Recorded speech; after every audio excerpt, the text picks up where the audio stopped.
Sharing is caring. दोनों भाई नाश्ते की टेबल पर बैठे थे। प्रियंका, मेरा नाश्ता कहाँ है? भाभी, मुझे भी ऑफिस के लिए लेट हो रहा है। इस पर प्रियंका किचन में से दोनों के नाश्ते की प्लेट्स लेकर बाहर आती है। लो भाई, आप दोनों का नाश्ता। किसी को भी 1 मिनट का सब्र नहीं है।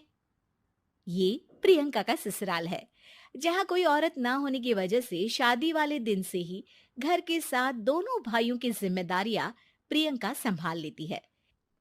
दोनों भाई शांति से नाश्ता कर रहे होते हैं कि अंकुश अपने भाई की प्लेट से पराठे का एक टुकड़ा उठा लेता है। आपको पता है ना, मैं खाना शेयर नहीं करता, फिर भी मेरी प्लेट में से खाना जरूरी है क्या? अरे हद हो गई है, मुझे नहीं खाना अब। अंकुर गुस्से में नाश्ता छोड़कर टेबल से उठ खड़ा होता है। अरे, ये कैसा बिहेवियर है अंकुर? एक टुकड़ा ही तो है। एक हो या आधा, मुझे भूख लगी है तो ये सिर्फ मेरा ही है। उसे भी किसी के साथ शेयर करने बैठा तो भूखा नहीं रह जाऊंगा। अरे बाबा ठीक है, अब इस पर भी लड़ाई। दूसरा बना देती हूँ, पर प्लीज ऐसे खाना बीच में छोड़कर मत जाओ। इससे अन्न का अपमान होता है। ओ प्लीज भाभी, ऐसी कोई चीज होती ही नहीं है। आपके पास पैसे हैं, खरीदो और खाओ। अगर नहीं खाया जाए तो फेंक दो। अरे दुनिया में सब यही करते हैं। अंकुर बैग उठाकर ऑफिस के लिए चला जाता है, जिसके पीछे उसका बड़ा भाई मायूस सा घर में खड़ा रह जाता है। जिसने बचपन से सोने की चम्मच में खाया हो, उसे दुनिया के बारे में क्या पता होगा। वैसे गलती तो हमारी ही है। अगर कभी बचपन में ही सही गलत का फर्क सिखाया होता तो आज ये हाल नहीं होते। आप फिक्र क्यों करते हैं जी? भगवान है, वो जो भी करता है सबकी भलाई के लिए ही करता है। और जब वो चाहेंगे तो अपनी तरह से अंकुर भैया को भी सब कुछ सिखा देंगे। पत्नी की बात पर विश्वास कर अंकुश भी ऑफिस चला जाता है।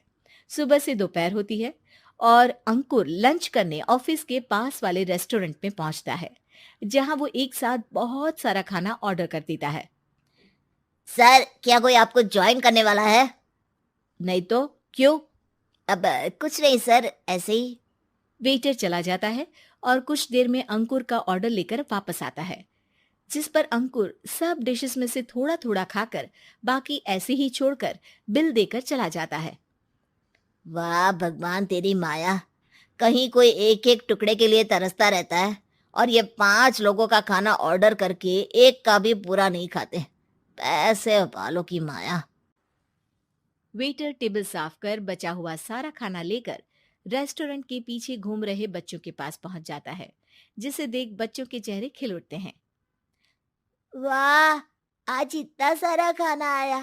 थैंक यू भैया। भगवान आपको खाने की फैक्ट्री बना दे। अगर ये फैक्ट्री मेरी होती तो तुम लोगों को कभी किसी का झूठा बचा हुआ खाना नहीं खाना पड़ता। चलो तुम लोग खाओ, पर ध्यान रखो किसी को पता ना चले, नहीं तो मेरी नौकरी चली जाएगी। इसी के साथ दिन बीतता है और रात को दोनों भाई एक साथ घर पहुंचते हैं। कुछ देर में सब डिनर करने बैठते हैं, जहां अंकुश अंकुर को समझाने की कोशिश करता है। अंकुर, अगर हमें लाइफ में सब कुछ मिला है, इसका ये मतलब नहीं कि तुम उसका गलत फायदा उठाओ, बल्कि तुम्हें उसकी मदद से दूसरों को भी मदद करनी चाहिए। भैया, जिनके पास नहीं है उनकी वजह मैं तो नहीं ना। और ऐसे बहुत लोग हैं जिनके पास सब कुछ है। इसलिए अगर मैं एक इंसान कुछ नहीं करूंगा तो कोई फर्क नहीं पड़ने वाला। तुम्हारे भैया बस एक चीज समझाना चाहते हैं कि जिस चीज की हमारे पास कमी नहीं है, उसे बर्बाद करने से अच्छा है कि लोगों के साथ शेयर करें। इससे हम सिर्फ सामान नहीं, खुशियां भी बांटते हैं, और इसमें तुम्हारा ज्यादा कुछ तो जाएगा नहीं। भैया भाभी की बात सुन अंकुर कुछ बोले बिना उठकर चला जाता है।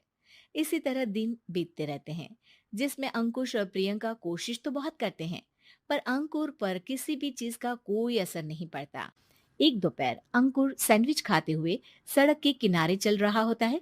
तभी उसकी नजर आइसक्रीम वाले पर पड़ती है और वो सैंडविच सड़क किनारे फेंक आइसक्रीम खरीदने पहुंच जाता है। अब इसे कहते हैं जिंदगी का सुख।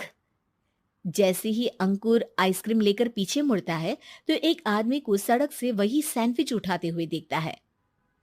वो आदमी बहुत कमजोर, गरीब, जैसे बहुत दिनों से खाना ना खाया हो वैसा लग रहा था। अंकुर उसके पास जाकर खड़ा हो जाता है। उसे देखकर आदमी सैंडविच अंकुर की तरफ कर देता है। आपको भी खाना है क्या? क्या हम इसे आधा आधा कर ले? मुझे बहुत भूख लगी है।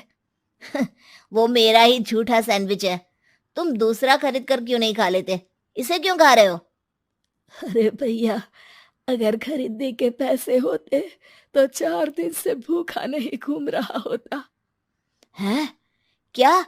तुमने 4 दिन से कुछ नहीं खाया, फिर भी इस आधे सैंडविच को मेरे साथ बांटने के लिए तैयार हो गए? क्यों? अरे भैया, पैसा नहीं है तो क्या हुआ, इंसानियत आज भी उतनी महंगी नहीं हुई, और ना ही उस पर अमीर गरीब का टैग लगा है जो हम उसे रख ना सके। पर अफसोस, आजकल लोगों के अंदर पोषण, खून या विटामिन से ज्यादा इंसानियत की कमी होने लगी है। आदमी की बातों से अंकुर को समझ में आ जाता है कि वो आज तक कितना गलत काम करता आ रहा था। इसके बाद से वो अपनी किसी के साथ शेयर नहीं करने और खाने को बर्बाद करने वाली आदत को छोड़ देता है।